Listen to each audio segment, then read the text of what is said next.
We made a really good start with Car Next Door. We implemented called a Long-Tail SEO strategy. Car rental Sydney is a very hard page to get to the top of, but car rental Randwick is quite an easy page to get to the top of. I've got a very strong view over the next 5 or 6 years. In nearly every city in the world, you'll be able to press a button, a driverless car will come and pick you up. So basically like Uber, but with no driver. When I had the mortgage broking business, I was a lot more dictatorial, like here's how we do things and here's the way that we do them. You don't need to be flexible with the outcomes. Be strict on the outcome and flexible on the way for them to get to the outcome. I've definitely become a lot more like that. If I'm really struggling to make myself do something, I'll say that I'm going to donate $100 to Pauline Hanson. If I don't do it, I've been 100% compliant. I've never donated money. When I'm looking after my kids, I want to get a lot more playfulness going with my kids. Kind of a bit like Bluey. The dad on that is always sort of playing with their kids. So I want to be a bit more like Bluey's dad. Hello, Will. Hey, Andy, how you going? Pretty good, pretty good. Good. How have you been? Good. Good. Do you guys have an office with Car Next Door? Or is it usually work from home? What's the setup been like for the last 15 years? We started in an office. So we started at Fish Burners. It was only me in Fish Burners. My co-founder, Dave, has always lived in a different city to me. So he started off living in Melbourne and then him and his wife, who also worked with us, Kate, moved to Adelaide. So they were kind of always working from there. I was working from Sydney, and we kind of built the team up in Sydney. So we probably had at our kind of peak, probably 30 or 40 desks in Sydney. Wow. But then COVID hit. Well, actually, we made the decision we wanted to kind of go remote first before COVID hit. So we kind of started winding it back, but then COVID hit, and we changed tack a lot more and reduced the number of desks. And for the last 2.5 years, we've been at Uber. So they've got heaps of desks in there. So we just jump in there. What were you doing before you and your partner started Car Next Door? I was a mortgage broker. So yeah, basically I set up a mortgage broking business when I was about 21 and grew that in the eastern suburbs. So pretty good place to be a mortgage broker because houses are expensive. And grew that to a team of 20 over the next 6 or 7 years, and then got out. Actually made the decision that wanted to focus on carbon reduction, and that wasn't mortgage broking. Huh. And then did you grow it to a team of 20 all on your own? Were you the sole founder, and did you exit and sell the company? Is the company still running? Yeah, so I started it myself. Well, I worked for another mortgage broker for a year or so, but then kind of worked out if you just do it yourself, it's going to be heaps better and you can sort of have control and grow the business. So yeah, then did it myself and built the team up over the next 6 or 7 years. I had a really good mortgage broker who joined me, and he kind of came in as a bit of a business partner part of the way through. And then I sold it to this mortgage broking / financial planning business in Melbourne who was trying to expand to New South Wales. So sold that. Mortgage broking businesses are good businesses, like because you got this sort of trailing income that comes in. So basically, yeah, that gives it a value. Got it. And did that give you like a solid 5-year runway for when you started Car Next Door? Was it instant jump over, or did you have 1 or 2 years off trying to figure out what you wanted, or was it instantly into the next business? No, definitely. So I sold the business because I wanted to focus on carbon. Like I wanted to work out what's a good business, but also the other way around. I wanted to work out what is going to be the most impactful thing to reduce carbon, but then it needed to be a good business at the same time. Like it's no use. I didn't want to set up a charity or a not-for-profit. I think that the best way to grow something is to have it work financially as well. So that was the aim. But then when I got out, I also was really keen to go traveling for, 7 or 8 months. So I basically bummed around for a bit over a year, just sort of, going visiting different countries. And a lot of my friends through their 20s had gone and done a lot of travel, but I'd kind of missed that because when you have a mortgage broking business, it was you had to kind of be there in order to get the business. So Yeah. And did you end up having kids and having a partner after the mortgage business, after you during that travel period, or was it before? How did you sort of balance that? Yeah. So my kids, I met my wife, or started going out with my wife at the sort of at the end of that travel period. And then we had kids pretty quickly. So my kids kind of were all born through Car Next Door. So when I started Car Next Door, I didn't have a kid. Like when I started thinking about it, by the time we launched, which was about a year and a half later, we had like a one year old. And then when we sold it, I had three kids. Uh, the oldest was probably about 10 when we sold it. So the 1 year old when we started it was 10 when we sold it. So yeah, had all three kids whilst doing the startup, which is How, pretty full on. Yeah. So like, how did you balance having a new sort of wife, newborn kids, and a brand new business? Well, I guess it wasn't always easy, and I think at times probably got the balance wrong. I've always had some pretty strict rules. Well, I've put rules on myself, and certainly my wife was good at kind of reminding me about these as well. Because it's very easy just to go, all right, I've just got to work all the time, and yeah, the only way I'm going to succeed is to work all the time here.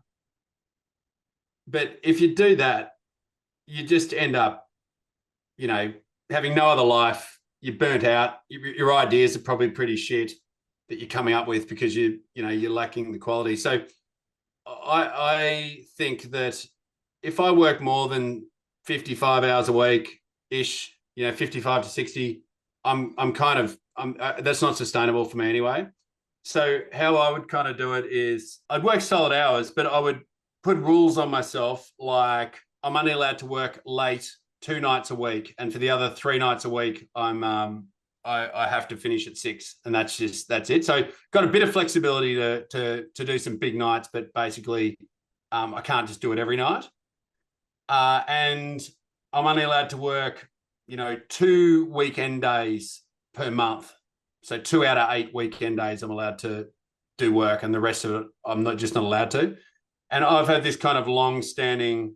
If I'm really struggling to make myself do something, I encourage a bunch of my team to do this as well. But I'll say that I'm going to donate $100 to Pauline Hanson if I do it. If I don't do it, and I find that I've been 100% compliant. I've never donated money. I really really don't want to send money to her. So, And that rule, do you track your hours or track how many hours you work a week? back in the early days, in the mortgage broking business, I'd had a business coach for 5 years during it, and one of the things we used to do was time tracking. And so you'd track your time and what you've been doing for a week or two, and then you'd sort of take a look at it and sort of analyze it and see where you could, where am I spending my time? Where could I be doing it better? So I did that on myself. I used an app called Toggle. And when I did that, so I measured my time for 2 weeks, but as I was doing it, I realized that if I've got a bunch of jobs to do, if I turn a timer on that says, right, now I'm going to kickstart this project, and I put a timer on saying that I'm going to do that, it cuts the procrastination. So I actually, regardless of whether I even look at it, just the fact of having a timer timing me, and I've said I'm going to do this, and there's a clock on it, that actually increases my productivity a lot. So after 2 weeks of doing that, I thought I'm actually just going to keep timing myself because, and I'll refer back to it. Like, it's interesting to sort of, see how many hours you're working and see what kind of stuff. I've got things categorized, how much stuff's strategic, how much stuff's sort of admin-y, how much stuff is personal stuff. It's good being able to sort of see all that. But I think the big benefit is just, all right, I've said I'm going to do that. It's ticking away there on the clock. It just makes me do it. It stops me multitasking a lot as well. So yeah, I do, which is it's a weird sort of OCD thing, but which I'm not generally, but that's just something I've been doing for quite a few years. I love that, Will. Do you pre-plan your days the morning of, night before, or do you do things as it comes up and you hit the timer, whatever category that task would go on, you will set that timer for that category?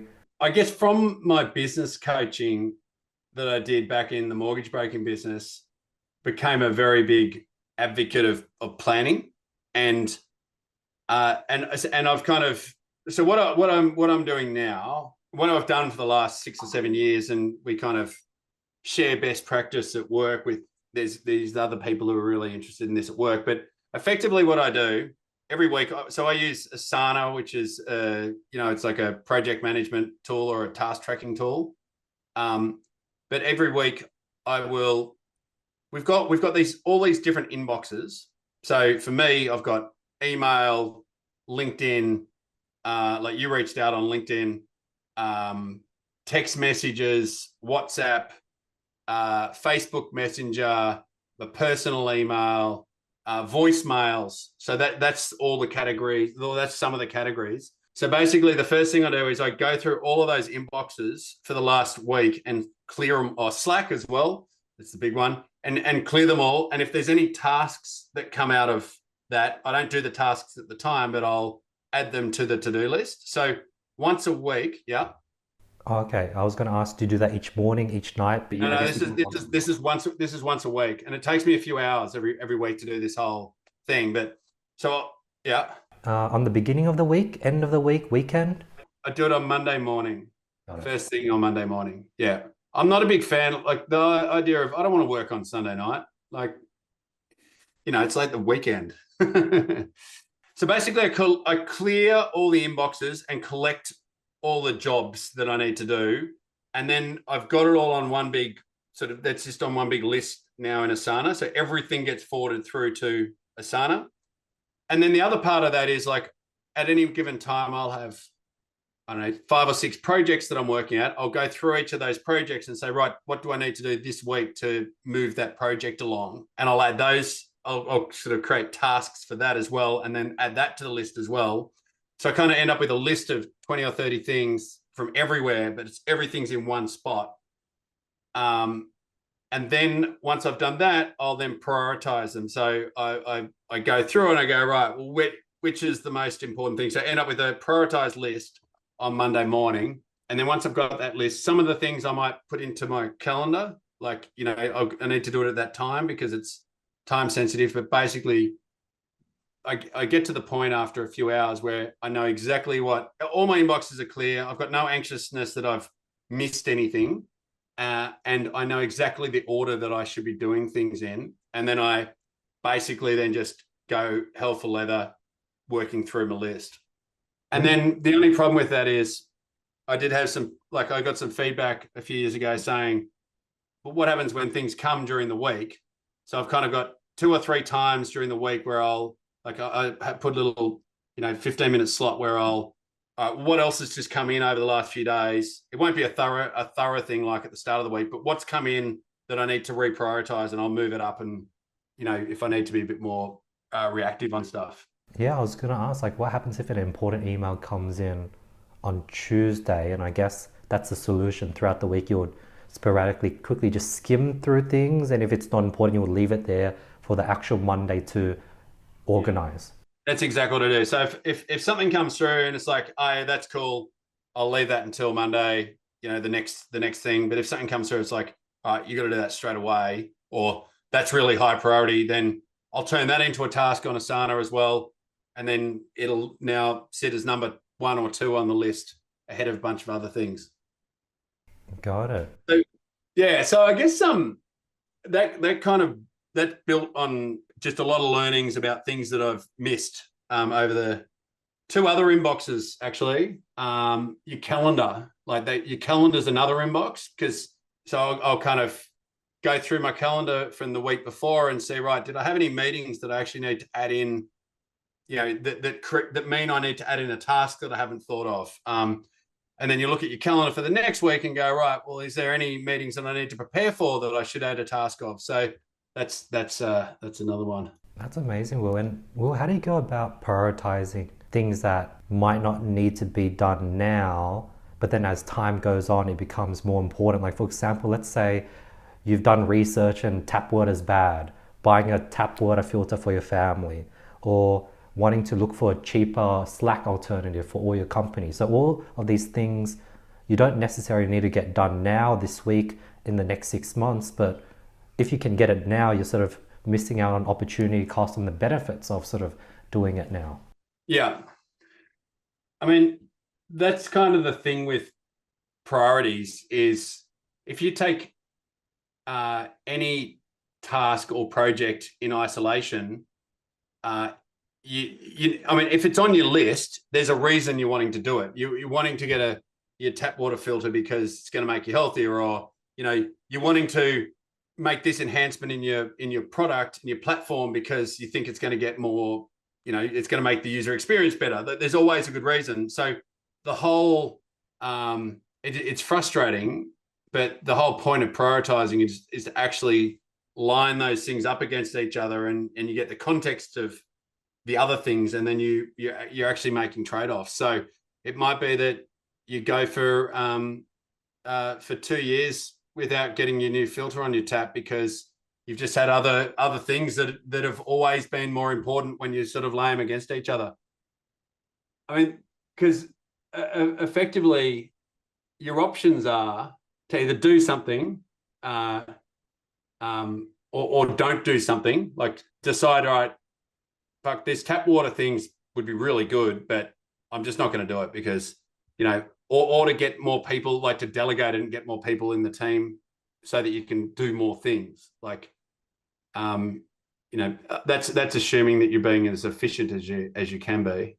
I think what I'm trying to do is so assuming that you're as efficient as you can, really your only choice is to line things up against each other and do the ones that are the most impactful, or get someone else to do it. That makes sense.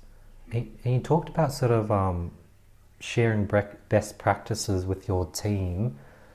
You've built like an amazing system for yourself. Like, how do you encourage your team to sort of pick up like an easier variation? Like, for example, this morning I had to move my morning team meeting to 10:30 instead of 9:30, but my sort of operational manager, she's used to showing up to 9:30 every day, and I found out she doesn't use a Google Calendar. She doesn't use a calendar. She just puts things on like a book, or she just uses an alarm on her phone. I'm like, dude, you need to use a calendar. But I guess it's easier said than done to convince someone to do something that you feel like is a life changer. I think that when I had the mortgage broking business, I was a lot more sort of dictatorial, like here's how we do things and here's the way that we do them. And I don't think people like that very much. Like, people like to have the choice of working out how they do things themselves, rather than being told that they need to do it this way. But I think so I guess what I focus on is being really curious about what other people are doing, and actually seeing if there's things that I could learn from my team. So a lot of the stuff that I do is actually I picked up from other guys in my team that were doing something slightly better. And I think people are going to be a lot more likely to take what you think on board if you're also sort of a student and very open-minded to taking other people's stuff on board as well. So that's the first thing. And then the second thing is, it's like, if you focus on saying, look, I expect the outcomes that I want from you is like, I need you to be highly organized, and I need, I'm going to be giving you a large amount of work and big important projects, and I need you to execute on that really well. Like, that's the outcome. And then letting them kind of work out how they're going to come to that outcome themselves, rather than trying to dictate that part of it, which is very, very hard to do, because if you've got, if that's if that's the way you're thinking about it overall, then you could approach a conversation like that perhaps and say, look, this is completely up to you, but if how I would organize this for myself is, I'd do this and put it in my diary, blah, blah. And it means you never forget it, and everything's in one place, but then sort of hand that over and say, look, it's up to you what you do here, but that's what I found really effective. That's great advice, Will. So if we go What did back you to, what did you do? Yeah, I just sort of recommend. I was like, hey, I think you should use a Google Calendar. Like it's so, and then I think I haven't added any pressure. I think if she doesn't pick up Google Calendar, that's fine. But if she sort of misses another meeting because I moved the event and she got the email, but it's for a meeting next week and she forgot, then maybe upon the second time I might be like, hey, let's figure out what you would like to do to prevent this from happening again, and maybe put the ball in her court. Yeah, exactly. Like, so the outcome is like in this case, just to narrow it in, like the outcome you're looking for is that uh, she is not missing meetings that change. yes, Um, and so if you say, look, this is the outcome that I need, you work it out. You know, by the way, here's what I do. But go for it. See what else you can think of. But just don't, like, that outcome needs to happen. But how the rest is up to you. yeah, Yeah, I've definitely become a lot more like that. Whereas I would have been in the mortgage broking business, I'll be right. Here's how we do it. You have to have a Google Calendar. Every meeting that you do needs to go here. This is blah blah. It's unacceptable to do things using any other system. And I think that you end up in the spot where everyone, you know, if you're kind of really serious about the outcomes though, I think you don't need to be flexible with the outcomes. You can demand that outcome, then they're going to probably end up in either in the system that you're using, or potentially they'll find a better system. Makes sense. It's sort of be strict on the outcome and flexible on the way for them to get to the outcome. Hmm. But don't. I think where I've gone too far the other direction is not providing any. Like, the fact is that I'm sure you're a good operator and you've been around the traps for a while now and you know what to do. Don't be shy about offering suggestions, but just make sure that they're really couched as suggestions and not dictates. Yep, that makes sense. Okay, so if we get back on the timeline, so at 21, you started the mortgage brokerage, then you sold it around 28, you sort of traveled a bit, so maybe around 29, and then 30, you started Car Next Door. Yeah. Okay, and then from 30, how long have you ran the business before you sold it to Uber? So we started in 20. I started thinking about it. So I'll just go back a step. So basically, decided I wanted to focus on carbon, uh, sold the mortgage broking business, got a bit of money for that, and then went hunting for a business that I thought would be a good business plus reduce carbon emissions. So I looked at a bunch of different things. So I met with a guy who was importing solar panels and was looking at maybe going into business with him.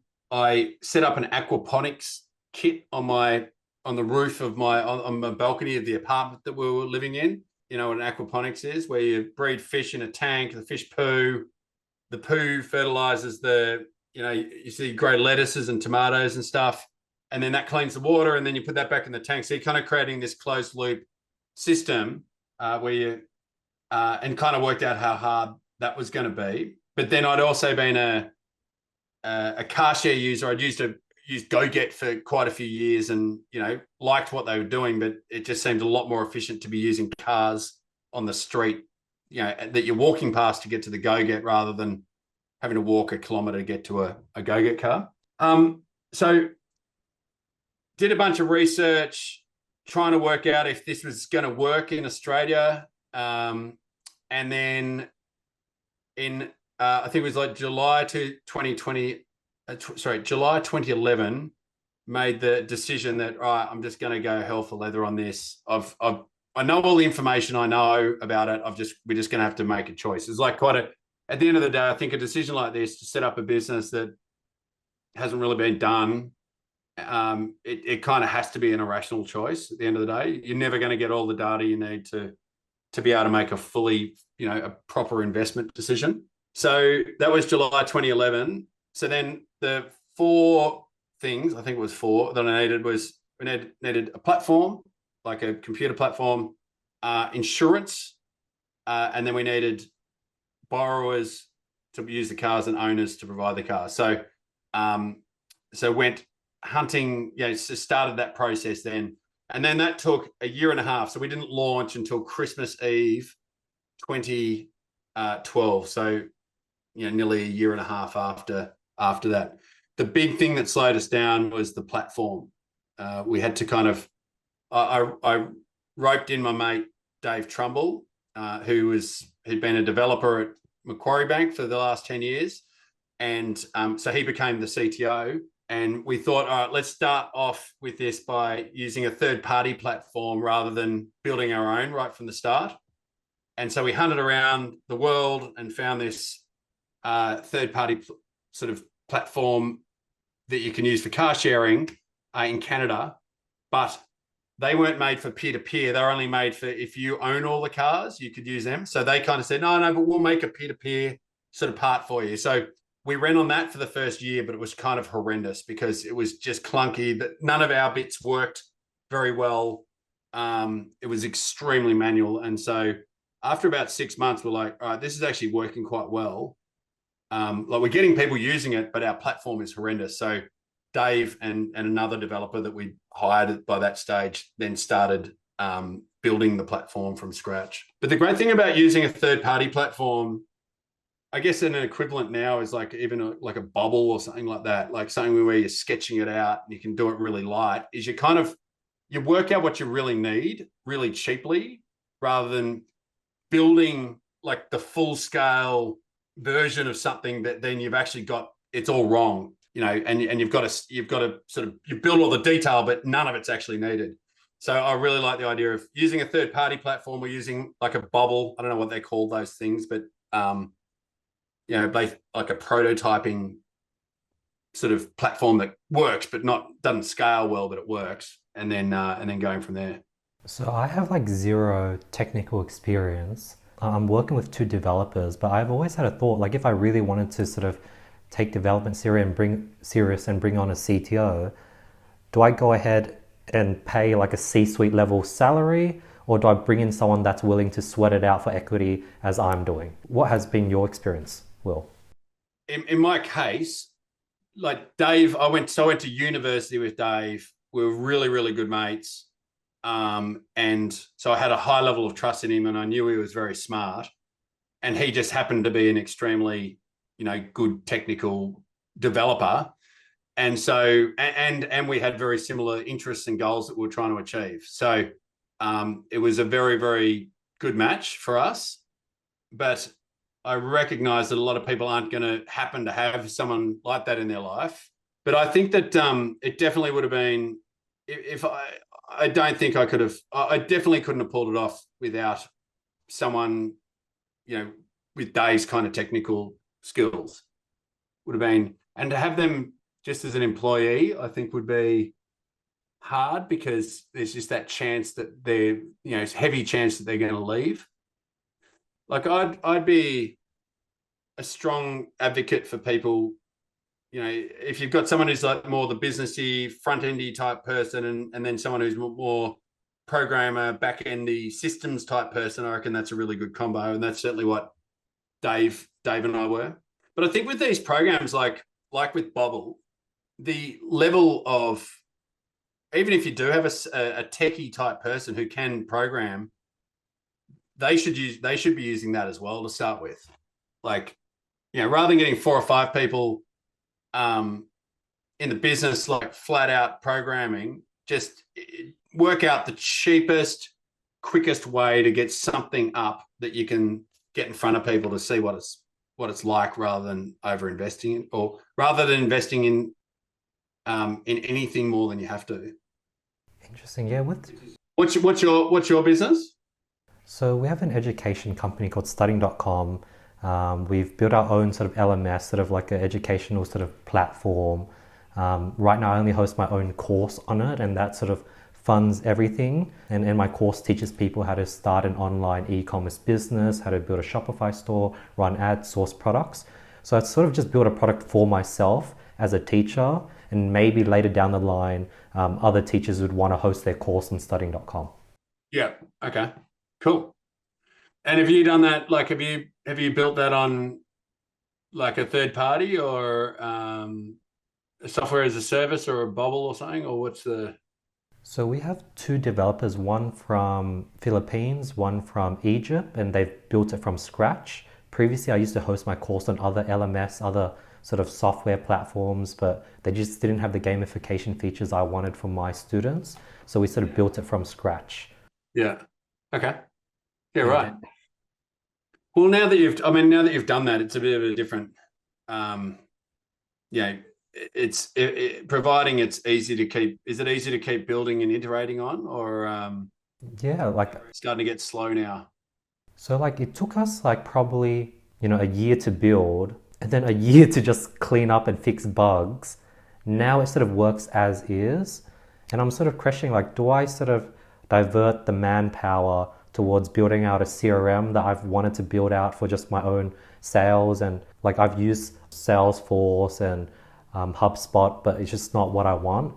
Or should I just use that manpower into fixing all the bugs that we might have? Like I'm just like thinking where I should put that sort of budget because I hire them full time. Yeah, but I guess I'll figure that out. Yeah. Yeah.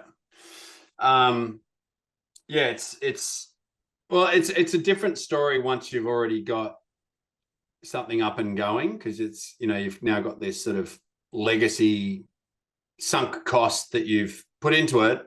I mean, if I were you, before you started on that journey, I'm pretty sure that you can build what you're trying to do in like a bubble. I don't know if you've heard of bubble.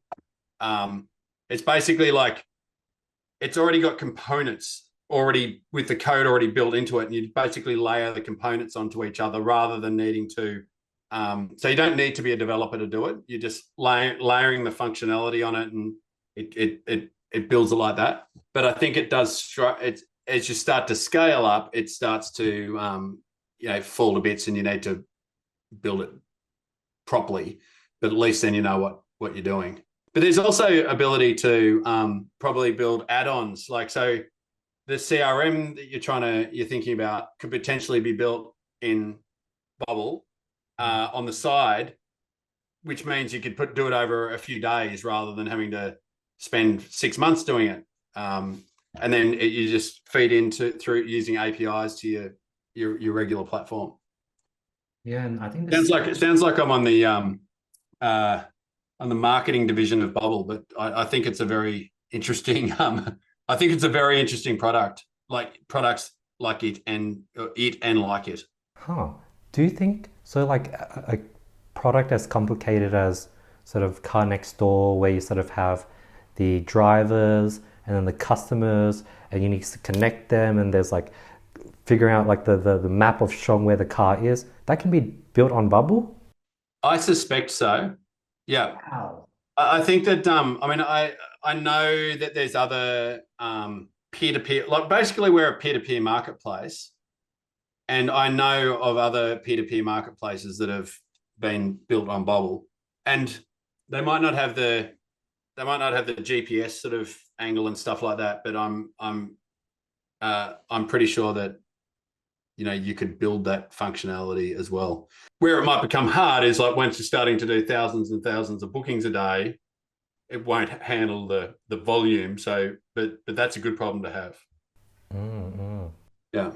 One question I did want to ask, if we take it way back, what was the initial catalyst and drive between you wanting to reduce CO2 emissions, carbon emissions? Like, where did that sort of strong drive come from, Will? Well, it had been something that was just building up in me. So during my 20s, you just you read the newspapers and you see what we're doing in Australia and around the world, and you see the changes happening. And yeah, that was just getting on my goat as I got older. And then I went to this leadership course and did a bunch of different regular leadership type activities. But 2 days of this course, you spent asking yourself, you get put into groups, and it's like asking yourself, like, what do I love? And then what is it that I love about that? Trying to get to sort of the core of, what your purpose is. And I came out of that feeling very strongly that I love the environment and I wanted to protect the environment. So that's the direction that I decided to go in. So then I came out of that course, which probably just like took thoughts that I've been having, but sort of loosely flying around my head, and sort of really crystallized it into sort of almost a life mission type thing. And then that's pretty much where it's stayed since. So that's what gave me the drive. So you started Car Next Door at 30. At what age or when did you start considering selling, and what catalyzed that want to potentially sell? So probably the biggest thing with the sale was I've got a very strong view that at some stage over the next 5 or 6 years, in nearly every city, or 5 to 10 years, in nearly every city in the world, you'll be able to press a button, a driverless car will come and pick you up, take you where you want to go, drop you off, and move on to the next person. So basically like Uber, but with no driver. And because there's no drivers, it's going to be extremely cheap. It's going to be cheaper for most people to just get around in these rather than own their own car, because cars, if you own your own car, they sit around doing nothing for 96% of the time. So it's just a massive, massive waste and a massive cost. And I'm also very convinced that the companies that are going to be doing that are going to be the likes of, Google, Uber, maybe Amazon, Tesla. It's going to be those sort of businesses. And when they do it, they're going to be dropping, it'll be kind of like when ride sharing first started. They might be dropping 5 or 10,000 cars each into each city, and probably giving free rides for the first 6 months, and going head to head to compete for the marketplace, like who's gonna sort of own the marketplace. And my thought was that little car next door in that kind of environment is just going to get absolutely wiped out. But I also think it's going to be incredibly efficient for us. Like when the world gets to that stage, instead of a city like Sydney having 4 or 5 million cars, a city like Sydney might be able to be serviced with a few 100,000 cars, because it's just getting used so much more efficiently. People will start taking more public transport.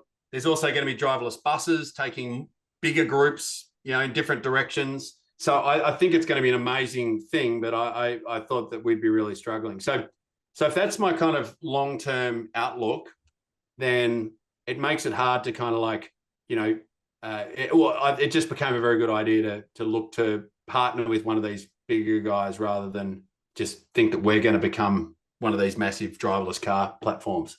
Got it. So And I mean, I've made a few bets with a number of our investors. I thought you'd be able to get a driverless car in Sydney by 2022. I think was the bet that Christmas 2022 there'd be driverless cars. You'd be able to get picked up. So I've lost a few bets, but I've driven in one of the Waymos in San Francisco.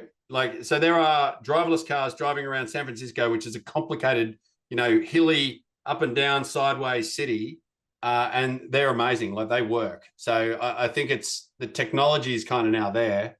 It's more just scaling it up and the regulatory stuff catching up. But I don't think it's a huge period of time now. Oh, that's amazing. So are you sort of in a situation where now you're looking for your next sort of company vision? Why? Or have you you didn't fully exit and now you could just keep working with Uber and you could still stay on that path? Yeah. So my long-term goal still remains to reduce carbon emissions. Like it is more of a problem now than 10 years ago when we started on this journey. So I'm looking to work out what is it that I can do that is going to, in the most leveraged way, reduce carbon emissions. So whether that's, is that working within Uber long term, or is it like, trying to alter the political landscape? There's a whole range of different things. Like I don't think I'm going to become a politician, but if you can, like I love what Climate 200's doing, for example. They're basically getting independents elected who are really pro-climate, which is making a massive difference to the climate debate in Australia at the moment. And how do you sort of like, right now you either just keep doing what you're doing and it's, you're always going to have something scheduled for the next month. You're always going to be a month booked out. And unless you really take a step back and be like, hey, like I want to change course, like how do you sort of decide what you want to do right now? Yeah. Like, what in the bigger picture stuff? Like, what do you mean? Like, I guess right now, are you in a position where you can sort of go off and do your own thing, or are you sort of tied to Uber and you have to probably work with them for the next 5 to 10 years? no, I'm not tied to Uber. But yeah, I guess at some stage, like I guess I'm enjoying what I'm doing. I'm finding the work really, interesting and impactful. And I think that what we're doing, like basically what Uber are doing is they're taking, like we made a really good start with Car Next Door. We've provided a way for people to be able to get around, drive themselves around without needing to own a car, which means that a whole heap of cars don't get bought and a whole heap of cars don't get made, which is a very, very good thing. So now what Uber are doing is taking what we've built in Australia, a good model that we built in Australia, and now expanding it out into the world. So it's a very exciting thing to be continuing to do with them. But then, down the track, I might decide, all right, well, there's something else that I'm going to be more useful for in the long term. But yeah, that's kind of where I'm at the moment. That's cool. How has Uber, or how have you guys combined it, sort of car sharing with car rental? On Uber, Or is there like a synergy between the two companies? Like when they bought you guys out, are they going to grow both things independently and separately? Or is there going to be a synergy and merge somehow? so you're talking about you're talking about car rental as in people being able to book a Hertz or an Avis on Uber. Is that what you mean? People being able to book a car through Car Next Door and spend $30 to get the car for 8 hours for that day, versus just paying Uber $50 to get you from A to B. Yeah. So look, I don't know what the final thing's going to look like, but I guess Uber's vision is, well, I won't speak for Uber, but what I think Uber's vision is on this is they want to become the place that you go to. If you need to get somewhere and you're not flying, or you need to get from A to B, you'd go to the Uber app and you'd say, right, I'm here and I want to get to here, and it would be able to show you all the different ways you can get there. And in some cases, if it's only a short distance and the traffic's good or whatever, having a driver drive you is going to be the cheapest, best option. And in some cases, like if you're taking a 3-day trip up into the Blue Mountains or something like that, you're going to be wanting to drive yourself, and they'll be able to display all of those options for you and in a really logical way, and then you just pick it and off you go. So kind of wants to have that full suite of options available.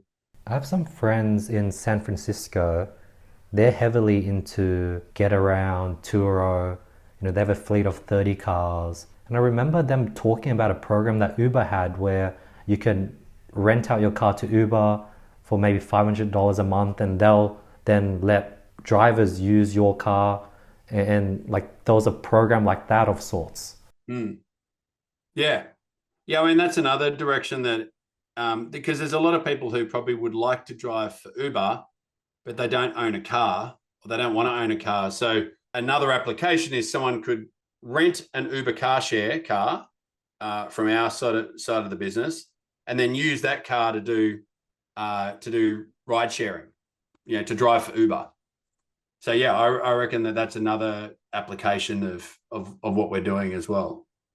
All of these things though take a lot of they're a lot of time and effort to build. Must be. I know how, like I've used Get Around in San Francisco. I know how it has, like, you use the app, you can unlock a car and it would smart unlock. So I'm assuming that when you onboard your car onto Get Around, you have to, maybe someone from Get Around installs that smart lock.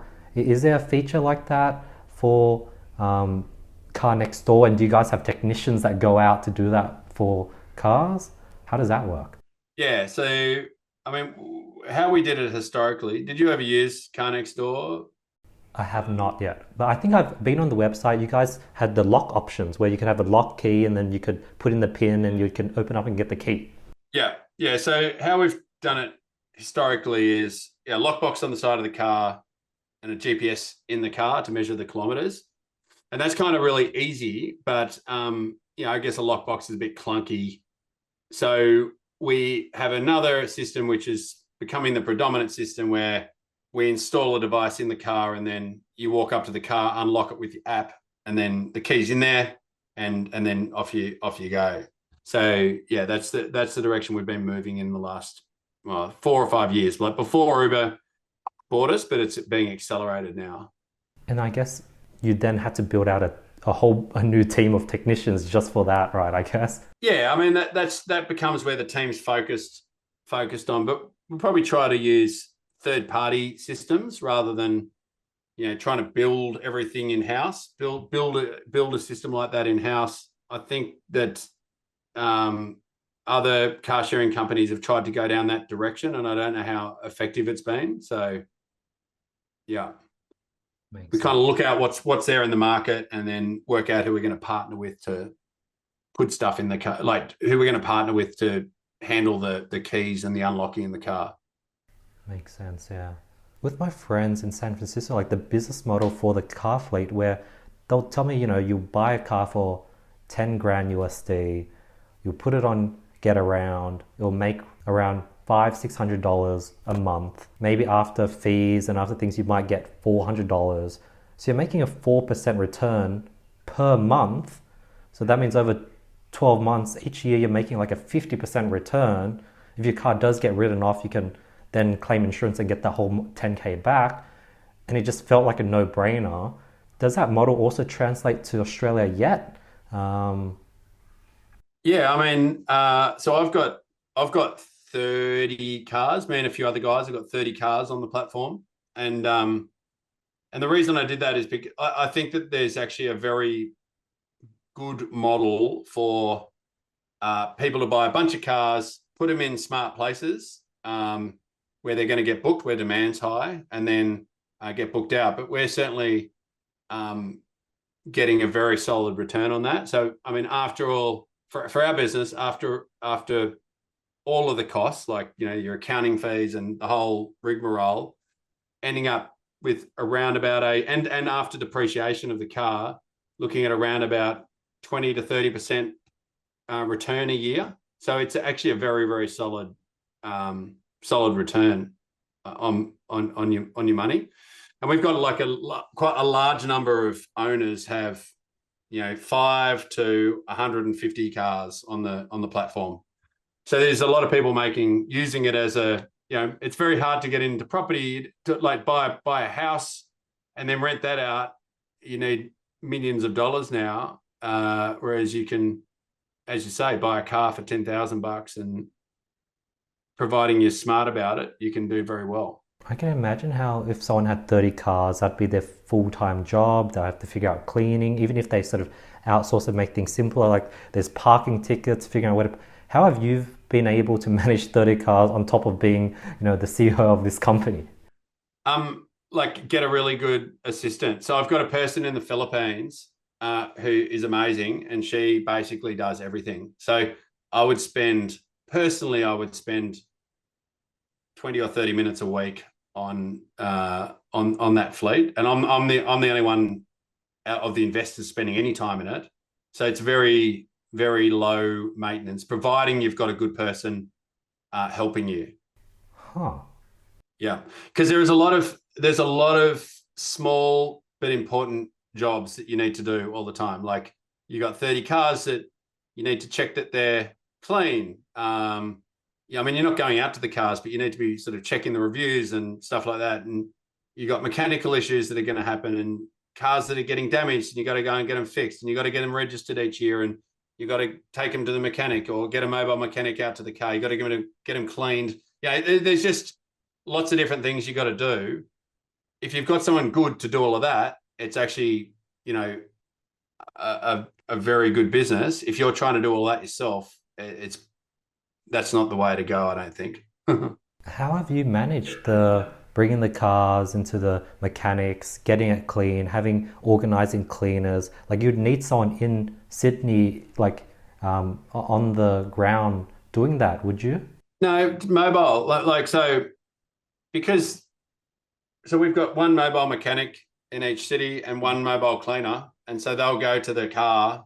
Mobile mechanic will, we give them the lockbox code, they unlock the car, and they do what they need to do, and off they go. So yeah, we don't. It's all using mobile service providers. That is super duper cool. Okay. And then, so you started Cardonex at 30. When did you then sell it? What was I 30? I might have been 30. So I was 32 or something like that when I started it. We sold it in 2022, January 2022. So 2.5 years ago. 2022. Okay. So what was it then? It's probably like 42, something like that. 42 or 43. And then for the last 2 years, you've just been sort of collaborating with Uber and sort of just taking things even further.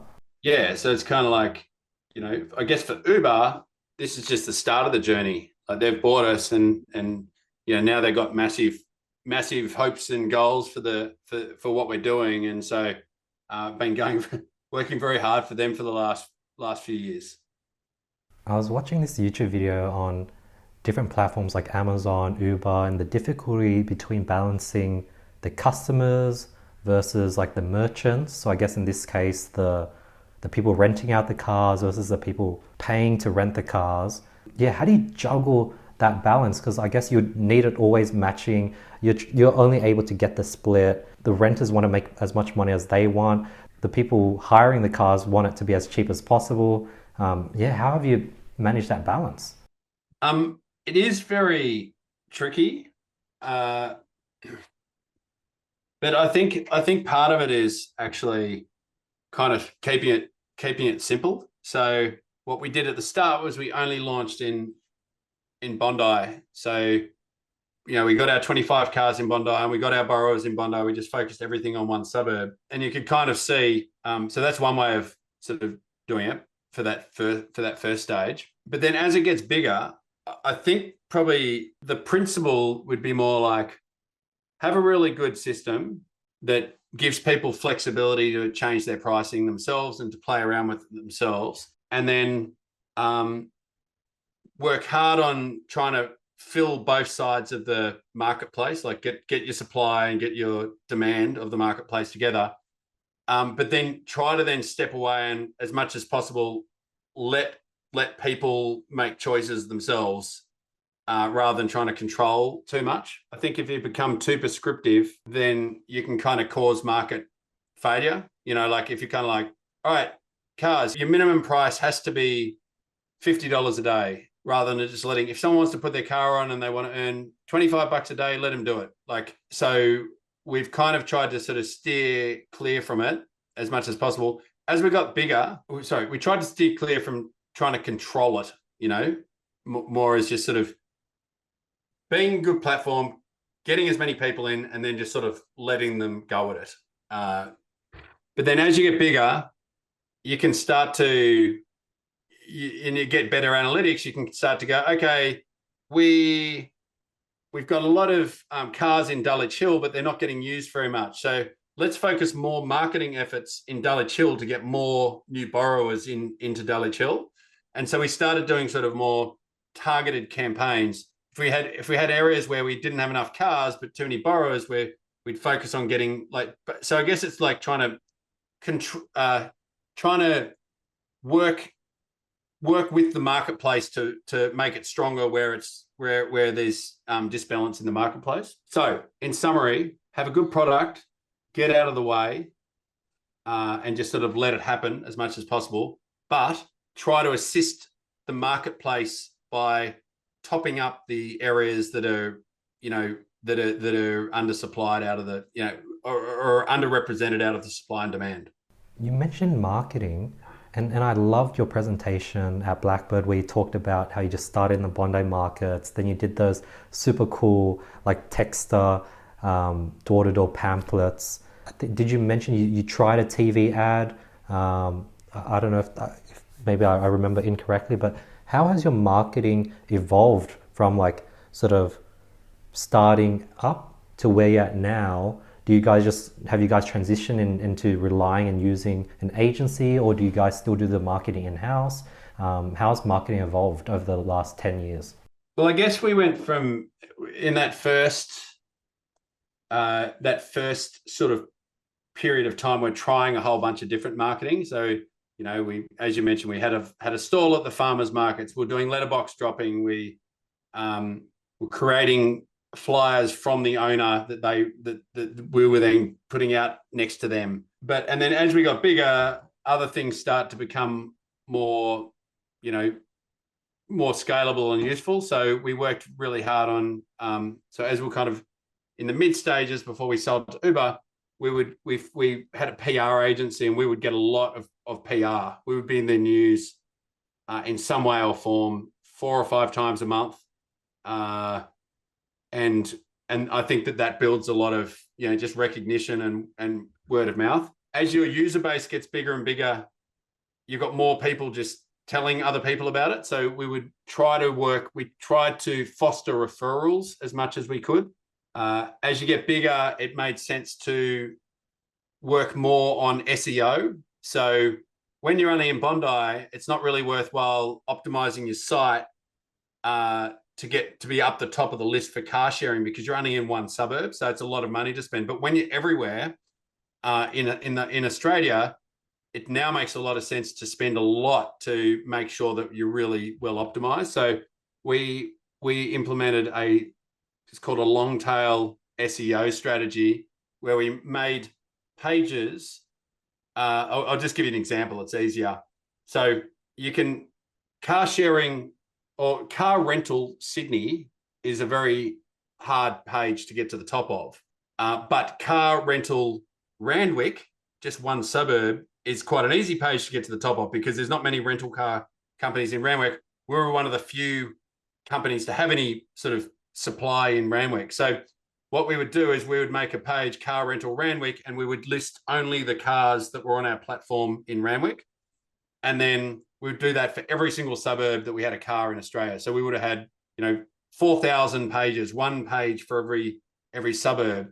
That means you're now ranking quite well in each of those suburbs. And then you do things like, we had a bunch of 7-seaters, so people movers. So people movers in the eastern suburbs is something that or people movers in Randwick is even more specific. And so you're going to come to the top of that page as well. So we'd have a different page for people movers in Randwick, a different page for people movers in the eastern suburb, and a different page for the people movers in Sydney. So you're basically creating all these different pages based on different combinations of car types and geographies that mean that when Google's searching for you, or when people are searching for that, you come up very high, which worked extremely well. So we got a lot of, we were growing a lot because of that. And then what happens is, because you're showing up really well for all these smaller pages, when someone does search for car rental Sydney, we now started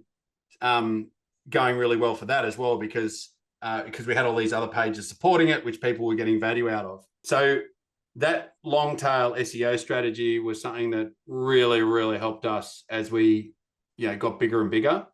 And I think it's very applicable for a lot of people's businesses. Like, as long as the pages, they're not a trick. The pages are, you've got to have that thing that people are looking for. But if you've got that thing, then when people hit your page, they're going to look at it and they're going to get value out of it, and Google's going to know that, and it's going to promote it. So basically for us, where I've kind of landed is long tail SEO is really valuable and worked. There's this sort of no-brainer SEM. So we would do SEM marketing, so Google AdWord marketing, where we had really high conversion rates. So we'd do it for car sharing Sydney, would work really well. We'd get the money back very quickly, but kind of kept that pretty tight after a while. We spent a lot of money testing it, but just kept it pretty tight. And then referral. And that's just people telling other people about it. And we even created like a referral, tell such and such, tell your friend about this, and we'll give you a $20 credit and them a $20 credit. But 80 or 90% of our referrals there was no one used any credit. Like, they weren't referring for that. They were just telling people because that's what humans do. We tell people about good things. So that's the only three things that worked for us, like, as Car Next Door. We tried a whole bunch of other things, but that's really the only things that worked and scaled. And was that all self-taught? How did you learn and figure out SEO and figure out the paid ads sort of side of things when you were sort of paying for those keywords that were profitable? Was this all done in-house? Yeah. It's kind of like when you're out there hunting around, you're meeting people, you're bumping into businesses who are doing good things. So I think the Long-Tail SEO company, one of our investors, had done something similar to that on their business 4 or 5 years earlier, and so we queried them about it. And then our CTO found out more about it, and then we just said, all right, we know what to do here, and we built it. So you have the same thing. A lot of these ideas you just come across. Makes sense. One question on the long tail SEO. So like when you search questions, Quora and Reddit pops up quite often because whatever you search, there's probably a post on Quora or Reddit for that topic. How come Facebook posts don't pop up, or Instagram, or like, because my platform studying.com, it's probably more similar to Facebook. Why hasn't Facebook been able to sort of make every single post an individual page that is sort of SEO searchable? I don't know. Like, I'm sure they must have. I'm sure they must have made a decision about it, but I don't know why. I mean, does Facebook need more people on it? Surely they'd like to get more people coming back. Yeah, I don't know. I'm sorry. No, But I mean, yeah, there's like the equivalent for your business is you've got a whole bunch of different courses that you've got on there. Right now it's just my own course, but I was just thinking, like, with the news feed, people ask questions, I answer them. So technically every single post could be, and each post is its own page. So technically, as people ask more questions, I answer more questions. A flywheel effect could kick in if we figured out long-term SEO. But like, I'm just wondering, like, why haven't Facebook done that? If they can't do it, maybe I couldn't. Yeah. I don't know. I think they probably could do it, but they, for whatever reason, decided not to. So, yeah. Mate, Will, I've actually got to go in like 2 minutes. So I just We'll wrap it up. you've set off your fireworks. Yeah, two questions I usually wrap this up. Maybe we could squeeze them in. One, any recent discoveries that you have implemented to your life? And two, your personal goal, any personal goal / focus for the next 6 months? Something that I'm implementing in my life is when I'm mucking around with my kids, when I'm looking after my kids, I'm playing with them rather than kind of just being there while they're playing. I'm actually playing with them more. So we go down to, a few of my kids are playing tennis, and my 8-year-old's there with me. And if he says, "Oh, let's play handball," I'm there playing handball with him the whole time, rather than kind of being like a dad that's sort of standing around watching. So I want to sort of get a lot more playfulness going with my kids. Kind of a bit like, I don't know if you watch Bluey, but the dad on that is always sort of playing with their kids. So I want to be a bit more like Bluey's dad. What was the other one? Any personal goal / focus over the next 6 months? I guess it's just for me, it's just exploring what the most impactful thing that I can be doing is. Like, I'm lucky because I've got a really clear picture of what I want to be spending my time doing, which is reducing carbon emissions. But so now it's like digging in and working out where are the best opportunities, where's the most leverage for me. That's probably my number one goal over the next 6 months. Love it, Will. Will, where can people get more of you if they want to just get more of this? Where's the best place for our audience to sort of get more of Will? I've got a Twitter and an Instagram and a Facebook page, but you're not going to find any of me on there. I marginally, like, I go on LinkedIn. No, I might post the odd thing on LinkedIn every 2 years. I don't really know if there is anywhere you can go. I don't have any social media presence, and I'm kind of pretty happy with that. Like, I can't be bothered. It's maybe that'll change, but at the moment, that's not what I'm doing. Given that statement, I'm grateful that you've come on our show today. I love how real and raw you are. I know, as you said, you're a private person, so thank you for doing this. I think our audience would get so much value from our conversation. I'm not private. I just don't want to spend my time on social media. Like, it's not about, I'd be quite happy to. If it all happened automatically, I'd be happy to do it. I'm just not willing to spend any effort doing it. I'm certainly I'm not private, but yeah, but I get what you mean. Nonetheless, I guess I'm very thankful for your time today. Super down to earth. And yeah, thank you so much for your time today, Will. No problems. Thank you for the great questions. Cheers. Awesome. Guys, if you made it this far, this is the end of the episode. Hopefully you guys got some value, and we'll see you guys next week on another episode. Peace. Thank you so much. I know we went over time. I know you're late to another meeting, so thank you, Will. I'll let you go. Cool. Catch you, mate. Bye. Bye.